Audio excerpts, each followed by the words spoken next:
It's Bernie Sanders, of all people, sounding the alarm bells to Democratic voters, in fact, yesterday in Iowa, saying, folks, don't sleep on Donald Trump. He's tougher than you think. Watch. I know all of the polls out there say Trump is going to be beaten, and they have me ahead of him in Michigan and in Pennsylvania and in Wisconsin, battleground states. But let me tell you, I think Donald Trump is going to be a very tough opponent.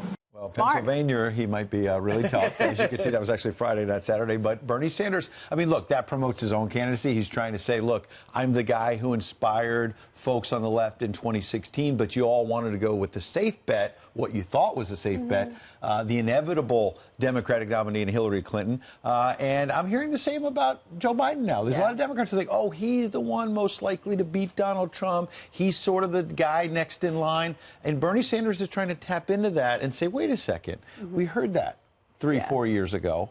Let's try something different. And by the way, folks, Donald Trump's going to be tougher to beat than Democrats think. Bernie also doesn't want his supporters to be overconfident and say, oh, Bernie's got it in the bag, and then stay home. He needs them to go out and vote. Yeah. So he would rather have them think he's got a tough race ahead of him. This is going to, I think he's right. I think it's going to be, very challenging. Donald Trump is tough to beat, not because he's Donald Trump, but because he's been very successful policy-wise in many ways. So I think it's an important message that he's sending to his voters, to his supporters, saying, listen, don't assume that I'm going to win these states. Don't assume anything. You need to support me. You need to send some money in. You need to get out and vote. And that's I think, a good campaigning message. And to your point, Ed, there's a clear message coming from Sanders and others like AOC that have got this phrase, we're not going back, right? They don't want to go back to the way it was with Obama and Biden. They want to go with their hearts this time. Got to go with something different. Yeah.